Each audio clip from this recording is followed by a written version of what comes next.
Hello दोस्तों, स्वागत है आपका एक बार फिर से हमारे यूट्यूब चैनल इसके मैथ क्लासेस में। मैं सुजीत कुमार आज आपके लेकर आया हूँ शंकु का वक्रपृष्ठ पाई आर एल कैसे होता है। दोस्तों, मैं इस समय आपको मेंसुरेशन पढ़ा रहा था, तो इसमें अगला जो टॉपिक मेरा है वो शंकु है। तो शंकु शुरू करने से पहले मैं उसके वक्रपृष्ठ का जो क्षेत्रफल होता है वो पाई आर एल कैसे होता है ये बता देता हूँ। बहुत सारे टीचर भाई हमारे जो है रटा देते हैं कि शंकु का वक्रपृष्ठ पाई आर एल होता है, लेकिन वो कैसे होता है ये मैं आपको बताने जा रहा हूँ। तो देखिएगा शंकु बनता कैसे है। एक तरह से ये समकोण त्रिभुज हो गया और इसी को यदि घुमा दिया जाए, इस भुजा के परितः चारों तरफ घुमा दिया जाए तो ये इस तरह से बन जाएगा, ठीक है। और ऐसे हो गया, ठीक। ये नीचे वाला वृत्ताकार बन जाएगा। सपोज कर लिया हमने कि ये ऊंचाई h है, ऊर्ध्वाधर ऊंचाई, और ये l है तिर्यक ऊंचाई, और यहाँ से जो रेडियस है वो r है, ठीक है।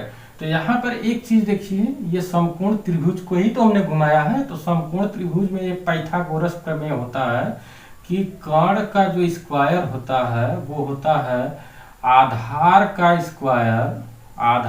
स्क्वायर प्लस लंब का स्क्वायर के। तो यहाँ पर कर्ण क्या है, l है, तो l स्क्वायर बराबर आधार क्या है, r स्क्वायर प्लस लंब स्क्वायर मतलब h का स्क्वायर। यहाँ इसको भी हम लोग जहाँ जरूरत पड़ेगी वहां यूज कर सकते हैं। अब देखिएगा यहाँ पर हम क्या कर रहे हैं कि ऐसे इसको मिला दे रहे हैं, ठीक। अब मिलाने के बाद ये जो आकृति बनेगी दोस्तों, ये क्या हो गई, बेलन हो गई। कहने का मतलब हमारे ये है कि ये जो हमारी आकृति है तीन बराबर भागों में बट चुकी है। पहला भाग ये हुआ, दूसरा भाग ये पूरा मिला करके हुआ, तीसरा भाग ये हुआ, ठीक है। अब जो शंकु है, ये तीनों जो भाग है आपस में बराबर है, तो शंकु हमारा एक ही भाग में बाहर होगा।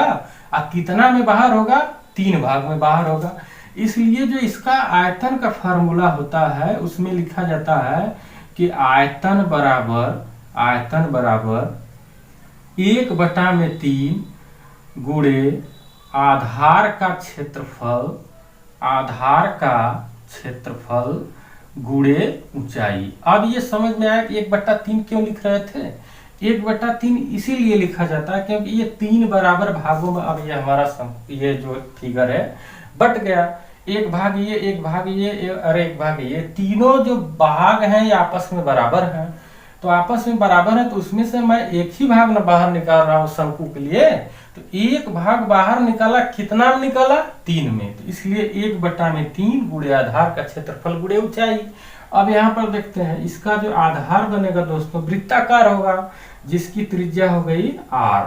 तो अब देखिए इसका जो क्षेत्रफल होगा, आधार का क्षेत्रफल, वो होता है पाई r स्क्वायर, और इसकी परिधि मतलब ये वाली रेखा, ये होगी 2 पाई r के, ठीक है। अब थोड़ा सा आगे बढ़ते हैं। देखिए आधार का क्षेत्रफल यहाँ पर 1/3 और आधार का क्षेत्रफल क्या लिखेंगे, पाई r स्क्वायर, और ऊंचाई कितनी है, h है। तो ये हो गया 1/3 पाई r स्क्वायर h, और इसका मात्रक होता है इकाई घाते 3।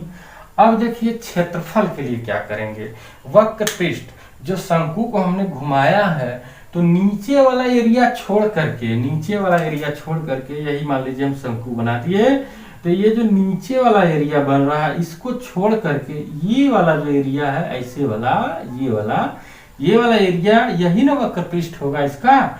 तो अब शंकु को हम क्या कर रहे हैं कि बीच से मान लीजिए इस तरह से कट करेंगे। तो कट करेंगे तो दोस्तों देखिएगा हमको एक ऐसा फिगर प्राप्त होगा, ठीक है। मतलब एक तरह से त्रिज्यखंड मिलेगा हमको। तो यहाँ पर शंकु की तिर्यक ऊंचाई जो l है, वो वही ऊंचाई यहाँ पर भी रहेगी। लेकिन अब देखिए यहाँ पर जो चाप निर्मित हो रहा है, ये वाला चाप, इसका नाम दे देते हैं OAB। तो यहाँ पर जो चाप AB है वो इसकी परिधि के बराबर होगा कि नहीं, क्योंकि इसी को तो काट के फैलाए हैं, तो परिधि के बराबर मतलब ये 2 पाई r के बराबर होगा। अब हमने मान लिया कि यहाँ पर जो कोण बन रहा है वो थीटा कोण बन रहा है, कितना, थीटा।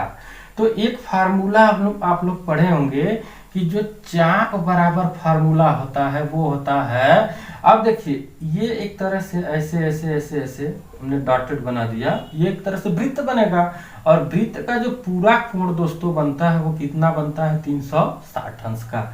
अब देखिए चाप बराबर पढ़े होंगे कि 2 पाई आर, तो आर इस वाले वृत्त का हमको लेना है, तो इसका आर के जगह पर एल हो गया 2 पाई एल गुणे थीटा बटा के 360, ये पढ़े होंगे।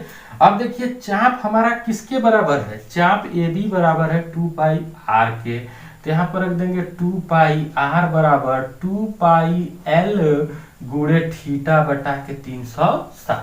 अब देखिए 2 पाई से 2 पाई कट गया, आर बराबर क्या बचा एल गुणे थीटा बटा के 360, इसको हम मान लेते हैं समीकरण नंबर 1।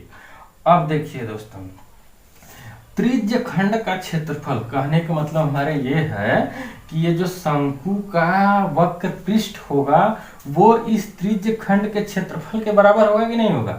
तो फार्मूला पढ़े होंगे आप लोग कि जो त्रिज्य खंड का क्षेत्रफल होता है, त्रिज्य खंड का क्षेत्रफल, ये फार्मूला पढ़े होंगे, ये लिखवाया गया या बताया गया होगा पाई आर स्क्वायर थीटा बटा के 360।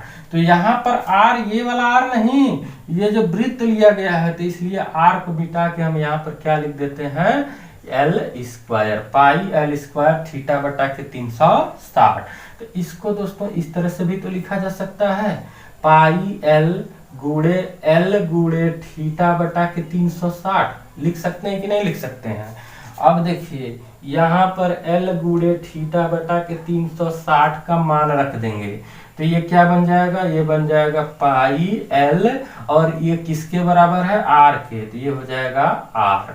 तो इसको हम इस तरह से भी लिख सकते हैं पाई आर एल इकाई स्क्वायर। तो अब समझ में आया दोस्तों कि शंकु का वक्र पृष्ठ पाई आर एल कैसे होता है, देखिए इस तरह से होता है।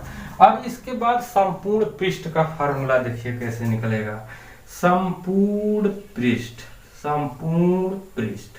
तो संपूर्ण पृष्ठ का फार्मूला जो होता है वो होता है वक्र पृष्ठ प्लस आधार का क्षेत्रफल, आधार का क्षेत्रफल। तो वक्र पृष्ठ कितना निकाले हैं पाई आर एल और आधार का क्षेत्रफल कितना है पाई आर स्क्वायर, इन दोनों में पाई आर कॉमन है, तो पाई आर को जब बाहर करेंगे तो बचेगा क्या एल प्लस आर, और इसका जो मात्रक होता है वो होता है इकाई स्क्वायर।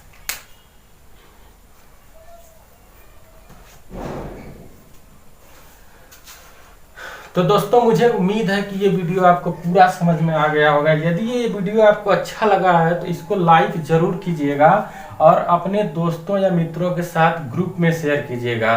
धन्यवाद दोस्तों, मिलेंगे अगली वीडियो में एक और नई टॉपिक के साथ और इसके नए वीडियो के साथ।